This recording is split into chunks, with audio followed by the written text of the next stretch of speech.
अरे आइए। नमस्ते जी। नमस्ते। और हो गई सब तैयारी मंगनी की? हाँ चाची, सब तैयारी हो गई, बस आप ही का इंतजार था। अरे बेटी और होने वाले दामाद जी को तो बुलवाइए। बस तैयार हो रही है, आती होगी। अरे ये तो बताइए, होने वाले दूल्हे राजा कहाँ हैं? वो आते ही होंगे अभी। ई लो, अरे कोई फूल पाती से सेज सस्ती है का? दूल्हा दुल्हन की जोड़ी को बुलवाइए, तभी तो रौनक लगेगी। हाँ। अरे आप लोग बैठिए रे। हाँ हाँ हाँ चाची, बैठिए। The number you are trying to call is currently switched off. Please try again later. अरे मदन बाबू को फोन लगा? नहीं माँ, सुबह से फोन ही तो लगाई जा रही हूँ, पर पता नहीं क्यों उनका फोन बंद आ रहा है। मुझे तो बहुत चिंता हो रही है पापा। तुम चिंता मत करो, मैंने कपिल को भेजा है उनके घर पे। अब थोड़ी देर सवेर तो हो ही जाती है ना। बाहर देख रहे हैं कितने मेहमान आ गए हैं मंगनी के लिए।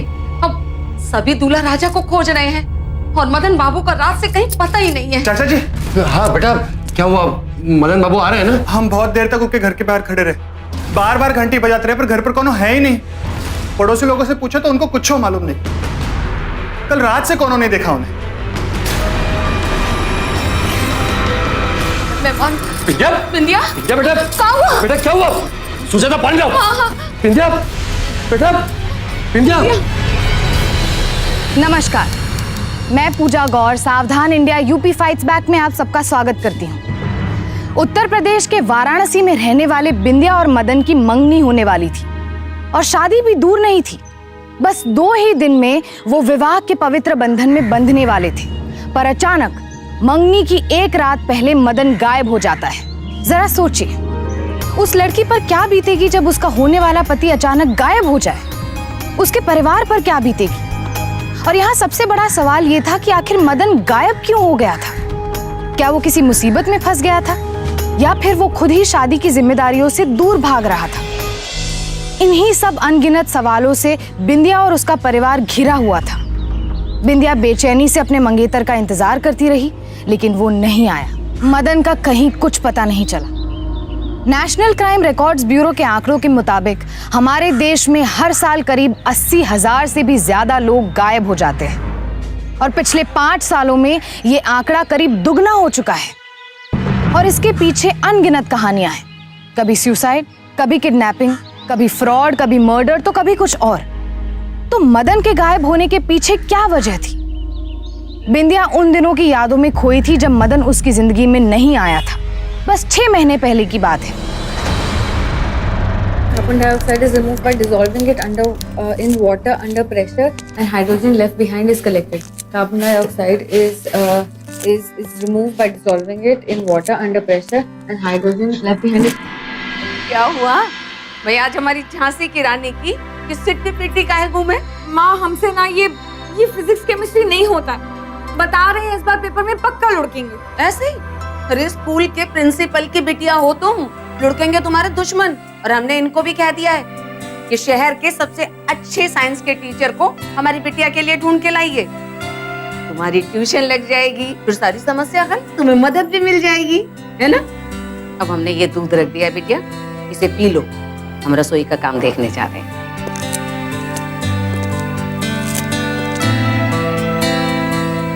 Hydrogen is dissolved.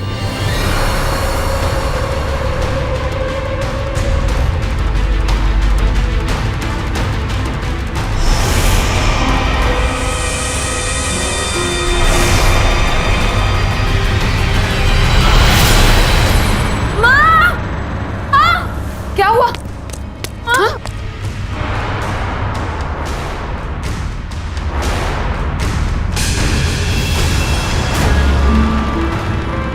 बिटिया, तुम ये सब पर ध्यान मत दो, हम अभी इस दीवार को पानी से धुलवाए देते हैं। हाँ करते करते, कोनो प्रॉब्लम नहीं, कोई बात नहीं। अबे साले, तुम हो कहाँ यार? हम बाद में मिलते हैं, अभी स्कूल के लिए देर हो रही है। हमको अच्छी तरह से पता है तुम्हारा बाद में कभी नहीं आएगा। 20 साल से दोस्त हो तुम हमारे, है ना? अरे नहीं यार, आज हम सचमुच बहुत देर कर दिए। अच्छा, तुम्हें कम से कम 5 मिनट निकालने होंगे चाय पीने के वास्ते हमारे साथ। आज सच है, बहुत देर हो गई, बहुत देर कर दिए हम। स्कूल खत्म करके आराम से मिलते हैं तुमसे। तुम्हारी भी ना आदत नहीं गई, ओवर सीरियस हो जाते हो। चले चाय पीने। 2 चाय देना। अरे मैडम को तो देखो।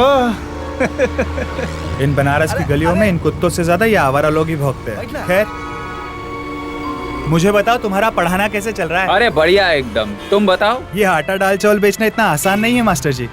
हर गली मोहल्ले में एक नई किराने की दुकान खुल गई है। तुम परेशान मत, समय लगता है जरूर, पर तुम देखना तुम्हारा दुकान चलेगा नहीं, दौड़ेगा एकदम। अरे एक बात बताओ, ये चाचा चाची तुम्हारे खातिर लड़की देखे हैं कि नहीं? नहीं, हमने खुद ही किसी को पसंद कर लिया है। खैर, हमरी रहने दो। हमसे तो 1 साल बड़े हो तुम भाई, तुम्हारा नंबर तो पहले आएगा। अरे मैडम, हमें तो अपना ऑटोग्राफ दे दो। अरे कहाँ जा रही हैं? ठहरिए तो। अरे अरे ये क्या बदतमीजी, छोड़ो लड़की का हाथ। सारा लाज शर्म घोंट कर पी गए हो का? देखो मास्टर जी क्या बोल रहे हैं। मास्टर जी, अब हमारी गलती का सजा क्या देंगे? मुर्गा बनाएंगे? आप जाइए।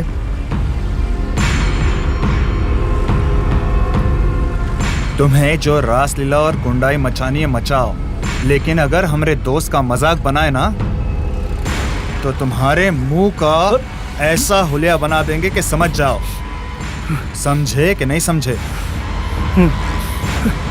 ऐसे मुंडे ला के नहीं चलेगा। चलो मुर्गा बनो, मुर्गा बनो। बन। अरे तुम्हारी 5 मिनट की चाय को आधा घंटा लग गया। एक काम करो, तुम स्कूल जाओ, हम इन नए विद्यार्थियों को संभालते हैं। तो बच्चों।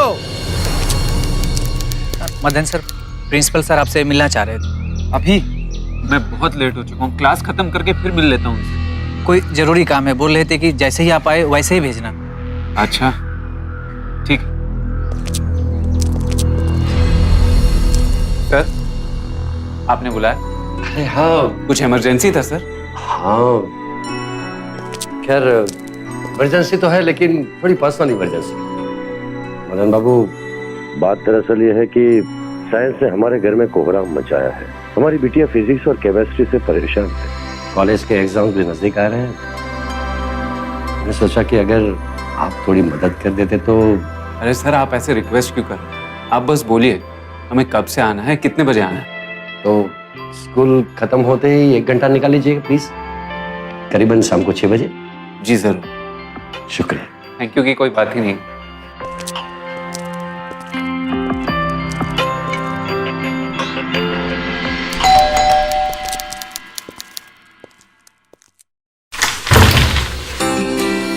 क्या बात है, किसी को घड़ी मिलानी हो तो उसको आपके साथ में मिलानी चाहिए। 6 बजे नहीं और हमारे घर की घंटी बजा दी। आइए मदन सर।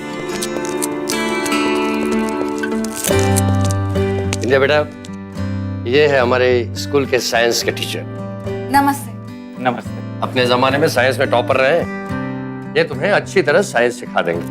अब तुम्हें चिंता करने की कोई जरूरत नहीं। आप लोग बैठिए, मैं चाय बना कर लाती हूँ। सर, मैं कोशिश कर सकता हूँ, पहले केमिकल्स का डर तो भाग जाए। बेटा ध्यान से पढ़ना, ओके? जी। बैठिए ना। हाँ तो बताइए कि दिक्कत क्या है, मतलब क्या समझ नहीं आता आपको? ये पूछिए कि प्रॉब्लम क्या नहीं है। 1 मिनट, ये देखिए। अब suppose H2O plus FS2 is equal to जो भी हो, मुझे तो समझ ही नहीं आता। अच्छा, लाइए मैं बताता हूँ।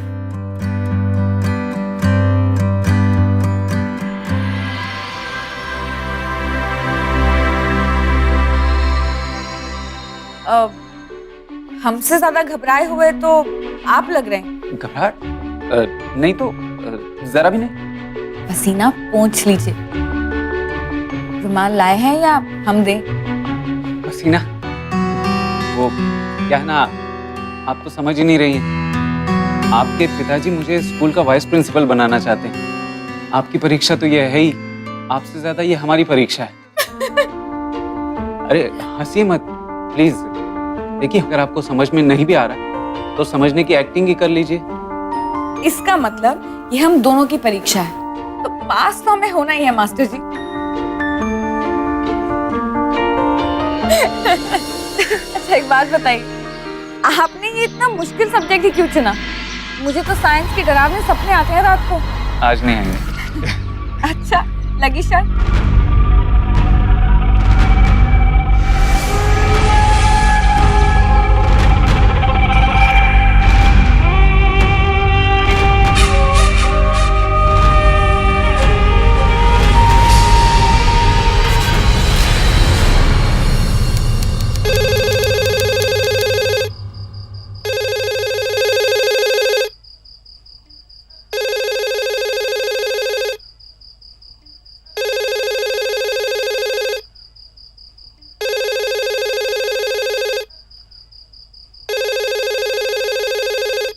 हेलो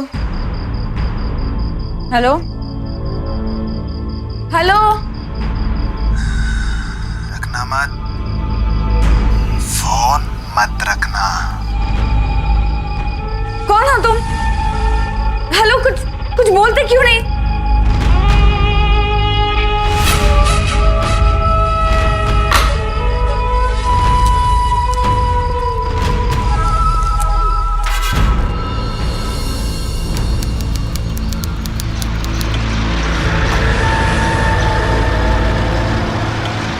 अरे आइए ना, बैठिए, आपको कॉलेज तक छोड़ देते हैं। नहीं, हमें नहीं जाना। अरे सुनिए तो, काहे जंग लगा हमारे रिक्शे में? देखो, एक तो तुम हमें शीशे में से घूर घूर के देखते रहते हो, और फिर हम जब किराया देते हैं तुम पैसे भी नहीं लेते हो।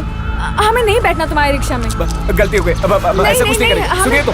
सुनिए तो रिक्शा।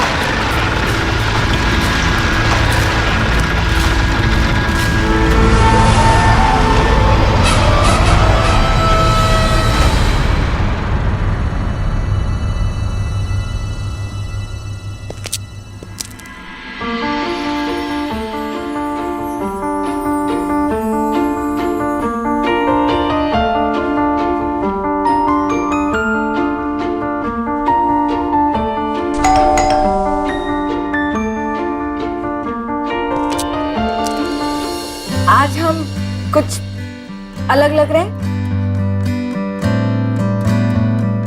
नहीं। हाँ तो चार्ल्स लॉ क्या कहता है?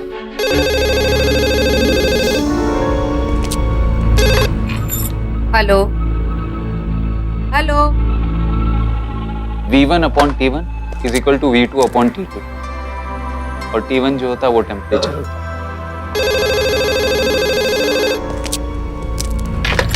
हेलो।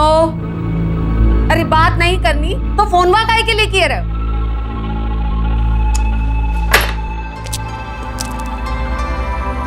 तो ये जो मैंने तुम्हें आज बताया, इस फॉर्मूले को अच्छी तरह से प्रैक्टिस कर लेना।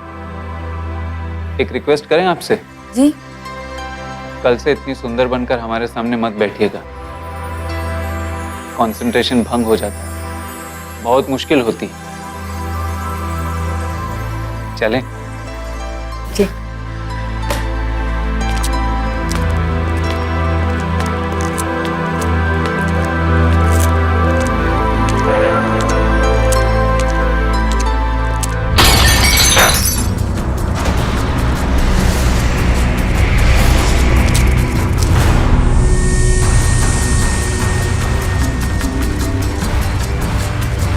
फोन उठाकर क्यों रख दिया? मर रहे हैं हम तुम्हारी आवाज सुनने के लिए। बिंदिया और मदन खुद ही नहीं जानते थे कि वो एक दूसरे के करीब आ रहे थे, पर कोई और भी था जो बिंदिया के करीब आना चाहता था। हालांकि ऐसे हालात में लड़की को सबसे पहले अपने घर वालों को बताना चाहिए, पर बिंदिया ने ऐसा नहीं किया।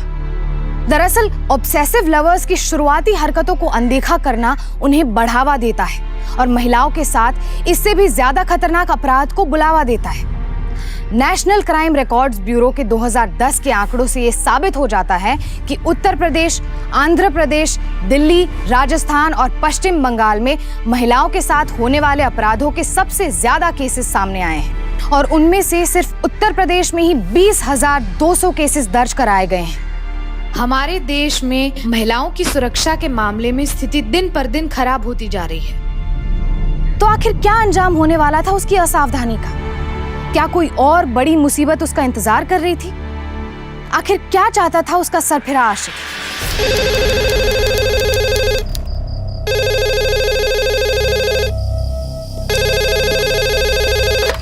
हेलो, वो नीला सूट जो अष्टमी में पहनकर तुम पंडाल पे आई थी, बहुत अच्छी लगती हो तुम उसमें। कल हम तुमको उसी में देखना चाहते हैं।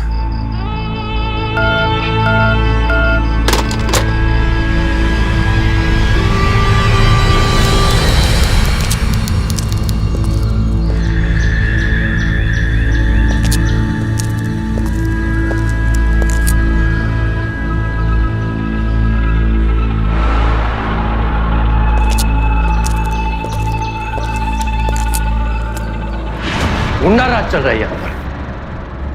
हमारे स्कूल के मैदान को कुछ बदमाश गुंडों ने घेर के रखा है। हमारे लड़के जब यहाँ खेलने जाते हैं तो उनके साथ मारपीट करते, उन्हें भगा देते। देखा ना आपने उस दिन उस 5वीं कक्षा के लड़के को कितनी बुरी तरह से पीटा उन लोगों ने। मुझे तो लगता है पुलिस के पास जाने के अलावा और कोई रास्ता ही नहीं बचा हमारे पास। नहीं सर, एक रास्ता समझ में आ रहा है। केवल एक दिन का समय दीजिए, एक दिन रुक जाइए बस। ठीक है। अरे वाह, बोनी ग्राहक हमरे दोस्त आए हैं। लगता है आज बहुत बिजनेस होगा हमरा। हाँ, बहुत जोरदार धंधा होगा तुम्हारा। पर हम तो से कुछ भी खरीदने नहीं आए। एक मदद चाहिए था तुमसे। तुम्हें क्या मदद चाहिए हमसे? हमारे स्कूल के पीछे जो मैदान है, उस पर कुछ बदमाश लड़का लोग ने कब्जा कर लिया है। बच्चा लोगों से मारपीट करते हैं, उनसे जरा निपटना है। बस इतनी सी बात कर देंगे। और उनकी वैल्यू लिखकर फिर उसके बाद में उनको ऐड कर। मदन बाबू, भाई हम तो आपको सिर्फ साइंस के मास्टर समझते थे, लेकिन आप तो हीरो निकले। कैसे भगा दिया उन बदमाश लड़कों को मैदान से। हमें आप पे गर्व है। सर, वो हमारा एक दोस्त है, उसी की वजह से सब कुछ हो पाया। भाई जो भी हो, लेकिन हमारे लिए तो असली जादूगर आप ही। सच कहूं तो हमारे स्कूल को आपसे बेहतर वाइस प्रिंसिपल मिल ही नहीं सकता।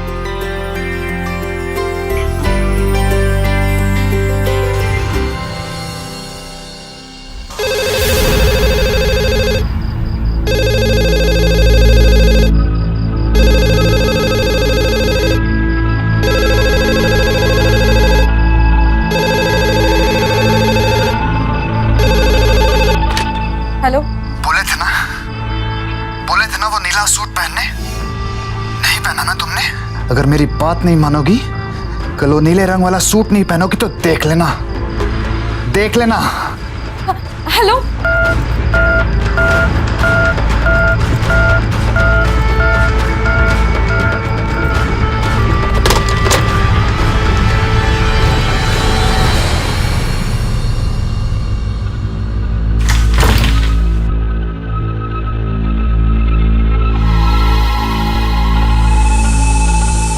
बोले थे ना वो नीला सूट पहनने, नहीं पहना ना तुमने? अगर मेरी बात नहीं मानोगी, कल वो नीले रंग वाला सूट नहीं पहनोगी तो देख लेना, देख लेना।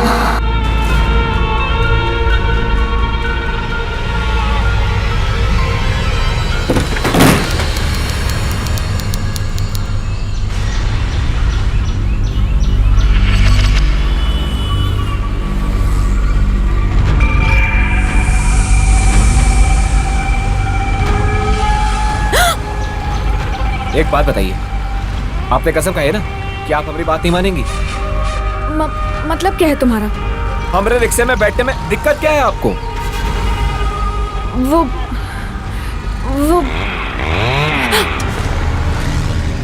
बिंदिया जी। मदन जी, आप हमें कॉलेज छोड़ देंगे प्लीज? हाँ हाँ, बैठिए।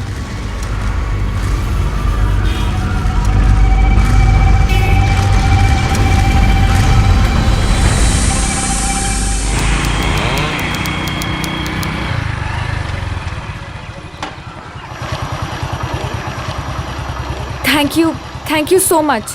अरे नहीं, इसमें धन्यवाद की कोई बात नहीं। वो तो स्कूल की छत टूट जाने के बहाने से मुझे मौका मिल गया आपको यहाँ तक छोड़ने का। क्या हुआ, आप ठीक तो हैं? हाँ, सब ठीक है। अगर आप बुरा ना माने तो क्या मैं आपको शाम को लेने भी आ सकता हूँ? जी जरूर।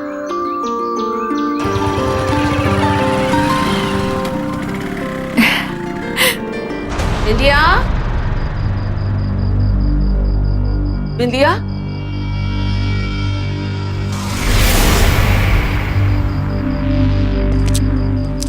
कौन है? कौन है वहां? बिंदिया, बिंदिया, बिंदिया,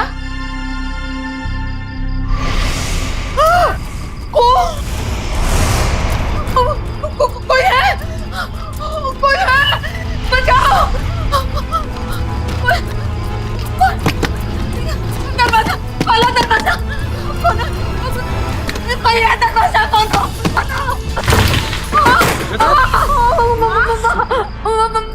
कौन? कहाँ?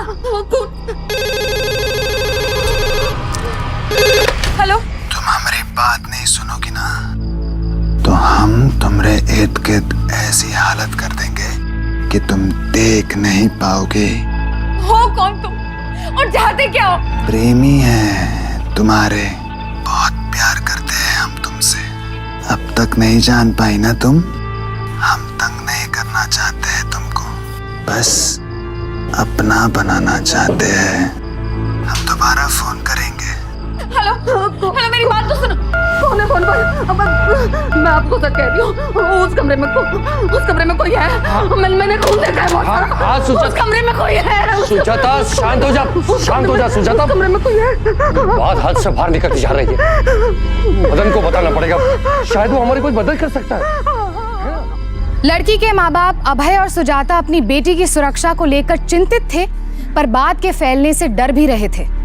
अफसोस की बात तो यह है कि हमारे समाज में अगर किसी लड़की या फिर औरत के प्रति कोई अपराध होता है तो हमारे समाज में कुछ लोग मर्द के बजाय उस औरत को जिम्मेदार मानते हैं और इसी डर से पीड़ित लड़की के परिवार वाले बात को दबाने की कोशिश करते हैं। क्राइम अगेंस्ट विमेन के मामलों में ये ज्यादातर पाया गया है कि अपराधी ऐसे क्राइम्स पहले भी करते रहे हैं, पर उनकी रिपोर्ट्स ना होने की वजह से उनका हौसला और बढ़ता गया और वो और भी खतरनाक अपराधों को अंजाम दे देते हैं। और इसी के लिए सरकार ने बस कुछ ही महीनों पहले सख्त एंटी स्टॉकिंग लॉ बनाया है। याद रखिए, आईपीसी की धारा 354 के तहत अगर कोई आदमी किसी औरत का पीछा करता है, फिजिकली, इंटरनेट या फिर किसी भी मोबाइल फोन के माध्यम द्वारा उसे जबरदस्ती कांटेक्ट करने की कोशिश करता है, तो उसे 3 साल की कैद की सजा और जुर्माना भी हो सकता है। बिंदिया के माँ बाप ने पुलिस के बजाय मदन से मदद मांगी और मदन ने अपने दोस्त से। पर क्या इससे मुसीबत का हल निकलने वाला था? ये है हमारा दोस्त कपिल। उस दिन मैदान से लड़कों को भगाने में किसी ने मेरी मदद की थी। बहुत मेहनती है सर ये, मैं बचपन से जानता हूँ इसे। अपनी मदद करने से ज्यादा ये दूसरों की मदद करने में विश्वास रखता है। हम लोग बहुत परेशान हैं। बात दरअसल ये है कि एक लड़का है जो हमारी बेटी को बार बार फोन करके परेशान कर रहा है और अब तो वो घर के अंदर तक की बात का पता रख रहा है और पुलिस वगैरह के चक्कर में हम नहीं पड़ना चाहते बेटा। हम जानते हैं पापा, ये जरूर उस रिक्शे वाले का काम। हेलीकॉप्टर की तरह हमारे आगे पीछे घूमता रहता है वो। आप लोग टेंशन मत लीजिए, हम संभाल लेंगे। आप एक काम कीजिए, आप रोज की तरह निकलिए, हम आपके आसपास रहेंगे। एक बार उस ड्राइवर की तरफ इशारा कर दीजिए बस।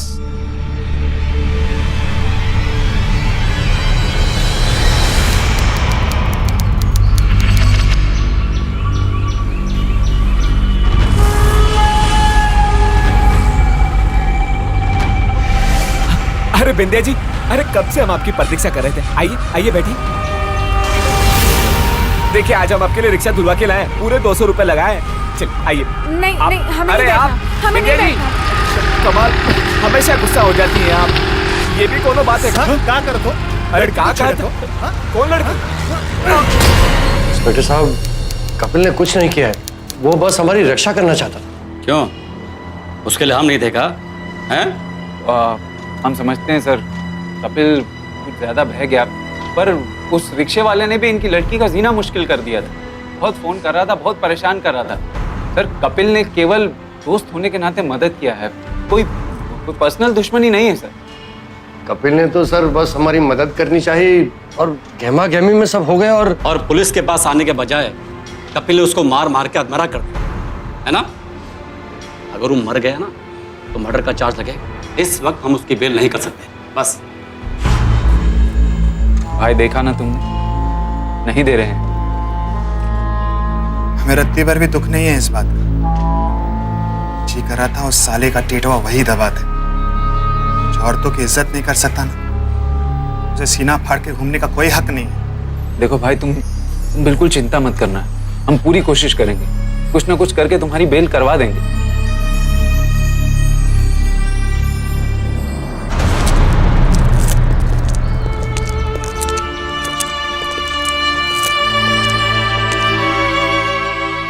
इंडिया बेटा, हम भी यही चाहते हैं कि तुम और पढ़ो, लेकिन जो माहौल है उसे देखकर यही लग रहा है कि तुम्हारा ब्याह हो जाना चाहिए।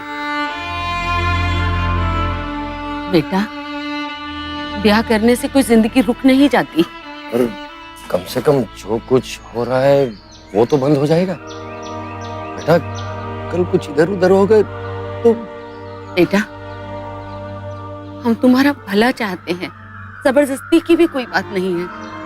तुम तो हमारी इकलौती बेटी हो ना, है ना? देखो बेटा, तुम हमें अपना दोस्त ही समझो। अगर तुम्हारे मन में कोई है तो हमें बता दो बेटा, नहीं तो कोई अच्छा सा संस्कारी लड़का ढूंढेंगे। पापा, कोई है पापा?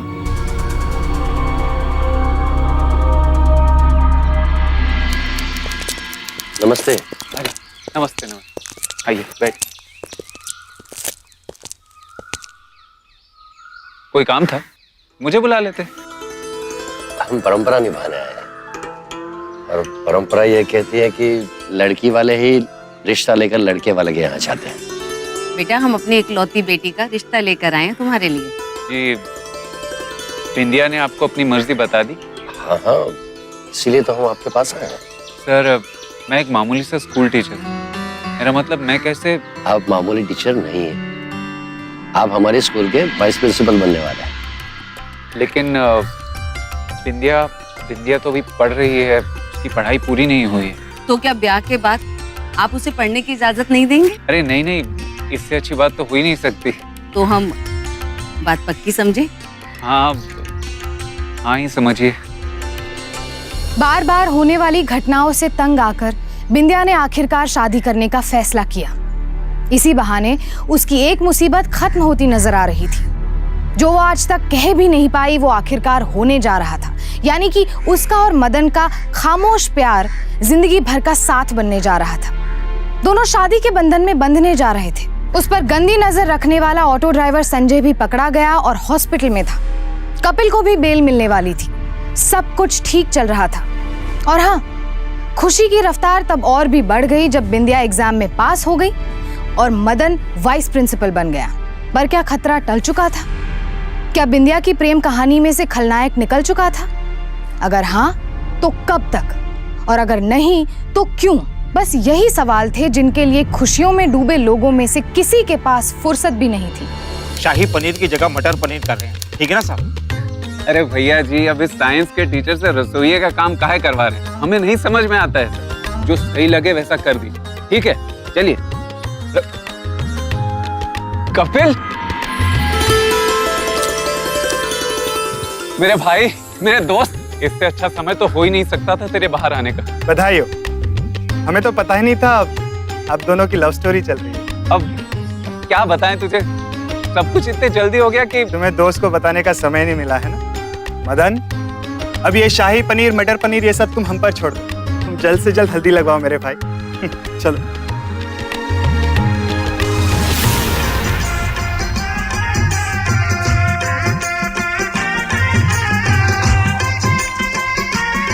ओहो, हमने 4 किलो लड्डू तुमसे बूंदी के मंगवाए थे। इका बेसन के ले आए। इका क्या करेंगे हम? चची आप अंदर जाइए, लड्डू का हिसाब हम कर देंगे। तुम्हें संभालो बेटा, हमको बहुत काम है। ये कहाँ है? दूसरा लड्डू लेके आओ, जाओ जाओ जाओ, काम करो। अब तो बस कल बैंड बाजा बारात लेकर आना, हम आपका इंतजार करेंगे मदन बाबू। अरे चाची, अब तो दामाद बुलाइए।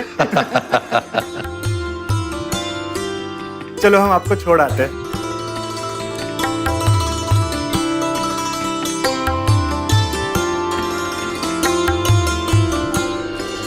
अरे आइए नमस्ते जी। नमस्ते।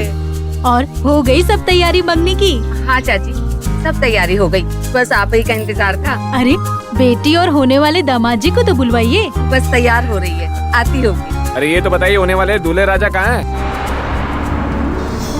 वो आते ही होंगे अभी। ई लो, अरे कोई फूल पाती से शेष रस्ती है का? दूल्हा दुल्हन की जोड़ी को बुलवाइए तभी तो रौनक लगेगी। हाँ। अरे आप लोग बैठिए रहे। हाँ चाची बैठिए। The number you are trying to call is currently not reachable. बेटा, अरे मदन बाबू को फोन लगा? नहीं माँ, सुबह से फोन ही तो लगाए जा रही, पर पता नहीं क्यों उनका फोन बंद आ रहा है। मुझे तो बहुत चिंता हो रही है पापा। तुम चिंता मत करो, मैंने कपिल को भेजा है उनके घर पे। अब थोड़ी देर सवेर तो हो ही जाती है ना। बाहर देख रहे हैं कितने मेहमान आ गए हैं मंगनी के लिए। अब सभी दूल्हा राजा को खोज रहे हैं और मदन बाबू का रात से कहीं पता ही नहीं है। चाचा जी। हाँ बेटा, क्या हुआ? मदन बाबू आ रहे हैं ना? हम बहुत देर तक उनके घर के बाहर खड़े रहे, बार बार घंटी बजाते रहे, पर घर पर कोनो है ही नहीं। पड़ोसी लोगों से पूछो तो उनको कुछ मालूम नहीं। कल रात से कोनो नहीं देखा उन्हें। मेहमान विद्या, विंध्या, विद्या बेटा, क्या हुआ? बेटा क्या हुआ? सुजाता पानी लाओ। विद्या, तुम समझ सकते हो विंध्या को कैसे लग रहा होगा। तो पता नहीं मदन ने ऐसे काहे किया। लगता है डर गया। कह रहा था मुझे वाइस प्रिंसिपल बनना है, इस झमेले में पढ़ना ही नहीं है, हम विंध्या से प्यार ही नहीं करते। कह रहा था कि हमने जो किया वो गलत है, इसलिए सबको छोड़ के चले जाएगा कहीं। हम तो बहुत समझाए, पर पता नहीं उसके मन में क्या था। बाहर सारे मेहमान भरे पड़े हैं, काम मुंह दिखाएंगे। सुजाता, सुजाता,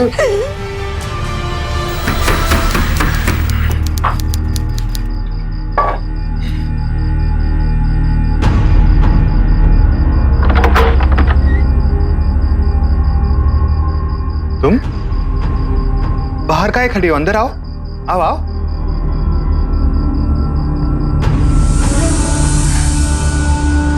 क्या मदन ने सच में तुमसे ये कहा कि वो हमसे शादी नहीं करना चाहते?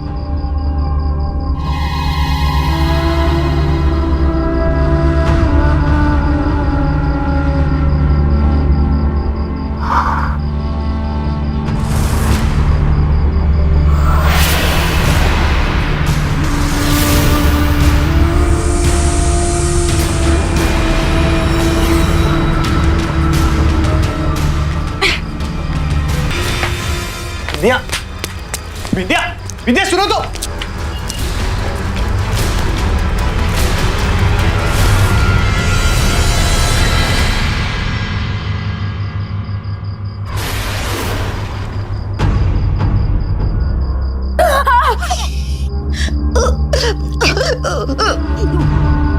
बस हम ही है विंध्या, हम ही है जो तुमसे सच्चा प्यार करते हैं। मत नहीं कर पाए तुम्हें बताने की, लेकिन अब हमारा समय आ गया है। जब पहली बार तुम्हें हमने दुकान पर देखा ना, तब से हम तुमसे प्यार कर बैठे हैं, लेकिन तुमने हमें देखा तक नहीं। इतने बुरे हैं हम विंध्या। बस अब हम शादी कर लेंगे विंध्या, और कुछ नहीं। मुझसे ज्यादा प्यार करने वाला कोई नहीं मिलेगा, हम कह रहे हैं विंध्या।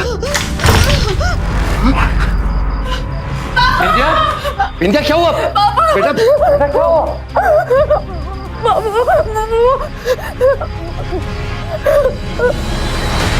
देखिए इंस्पेक्टर साहब, अब आप कपिल को गिरफ्तार कर लीजिए प्लीज।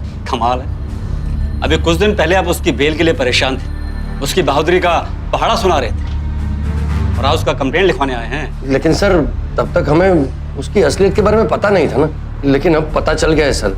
मेरी बेटी को बार बार परेशान करने वाला वही है सर। सब का तमाशा है।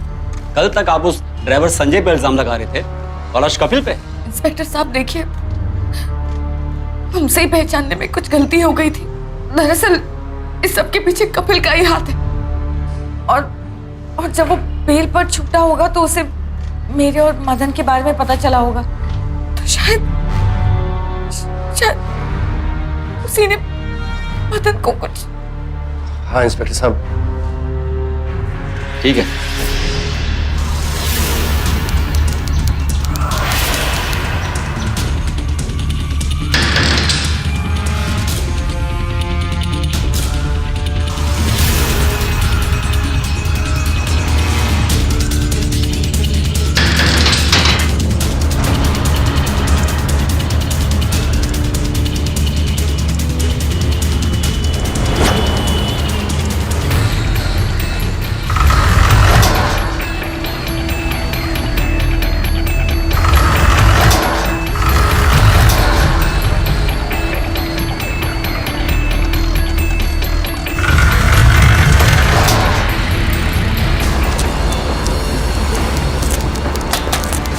दरवाजा खोलो। अरे दिखता नहीं है का, दुकान बंद है भाई। दरवाजा खोलो, हमें तलाशी लेनी है।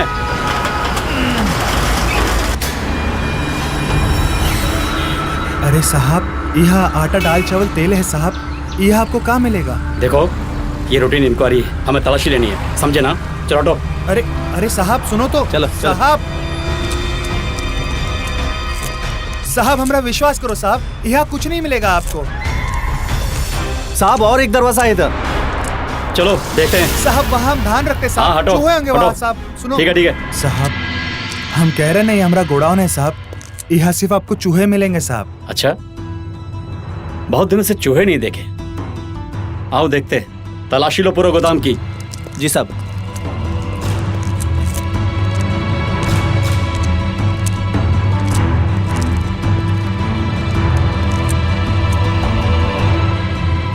साहब लाश है यहाँ। क्या?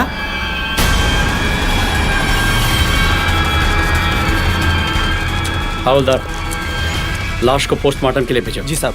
तेरी तो कहता था कुछ नहीं है। चल।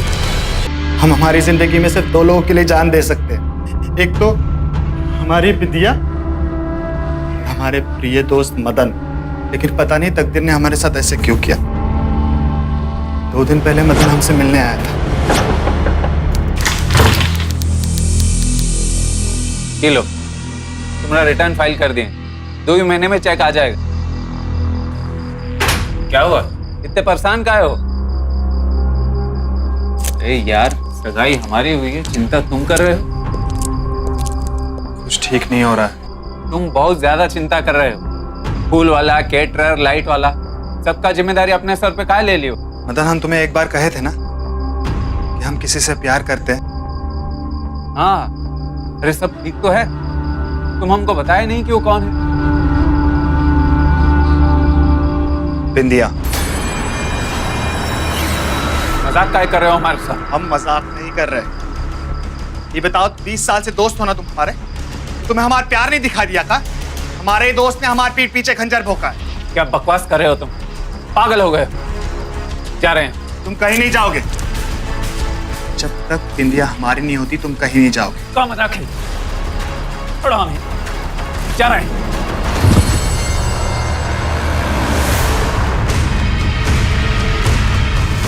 लेकिन हमको कोई गम नहीं है, जो किया सही किया हमने। राक्षस हो तुम, राक्षस, इंसान नहीं हो, राक्षस हो। हम तुमसे प्यार करते हैं बिंदिया, अब तक नहीं समझ पाई ना तुम। हमें रत्ती भर गम है तो बस इसी बात का कि तुमने कभी हमें गले नहीं लगाया। बस एक बार गले लगा लो हमें। प्यार और दोस्ती जबरन नहीं होती। तुम प्यार कहते हो, वो प्यार नहीं है, वो पागलपन है, पागलपन। हाँ है, हम पागल। लेकिन हमसे अपने दोस्त को मारने वाला कपिल गिरफ्तार होकर भी खुश था, क्योंकि जिसे वो खुद नहीं हासिल कर सका, उसे किसी और का होने से रोक लिया था। ये कैसी विभत्स मानसिकता है जिसमें एक दोस्त अपने दोस्त को धोखे से मार देता है, वो भी किसी को जबरन हासिल करने के लिए। प्यार एक बहुत ही नाजुक एहसास है, और प्यार का रिश्ता आपसी समझ और सहमति से बनता है। उसे जबरन हासिल नहीं किया जा सकता। प्यार और विश्वास ऐसी भावनाएं हैं जो किसी में जबरन जगाई नहीं जा सकती। कपिल का प्यार प्यार नहीं था, बल्कि अहंकार था, स्वार्थ था और सबसे ज्यादा विकृत मानसिकता थी। कपिल की क्रिमिनल टेंडेंसीज और विकृति से हर कोई अनजान था, पर जिस तरीके से उसने ऑटो ड्राइवर को अधमरा कर दिया था, उसी वक्त मदन को सावधान हो जाना चाहिए था कि गुस्सा आने पर वो हर किसी के लिए खतरनाक हो सकता है। अगर कपिल बिंदिया से सच्चा प्यार करता था तो वो उसे मेंटली और फिजिकली टॉर्चर नहीं करता। आखिर उसके जुनून का अंजाम क्या हुआ? बिंदिया उसे फिर भी नहीं मिली और उसने अपना सच्चा दोस्त खो दिया। अगर बिंदिया ने पहले ही अपने माता पिता को अनजान फोन कॉल्स के बारे में बताया होता, और अगर उसके माता पिता ने पहले ही पुलिस में कंप्लेन की होती, तो आज शायद ये अंजाम नहीं होता। हो सकता है कपिल पहले ही पकड़ा जाता। कपिल पर आईपीसी की धारा 302 के तहत मर्डर और धारा 354A और 323 के तहत बिंदिया के साथ मोलेस्टेशन और जानबूझकर चोट पहुंचाने के लिए उम्र कैद की सजा सुनाई गई। साथ ही आईपीसी की धारा 307 के तहत ऑटो ड्राइवर के अटेम्प्ट टू मर्डर का केस भी उसके सर पर था। आज के लिए बस इतना ही। कल फिर मिलेंगे जुर्म से जंग की ऐसी ही बेमिसाल कहानी के साथ। तब तक के लिए सावधान इंडिया, यूपी फाइट्स बैक। जुर्म से जंग जारी है, अब यूपी की बारी है।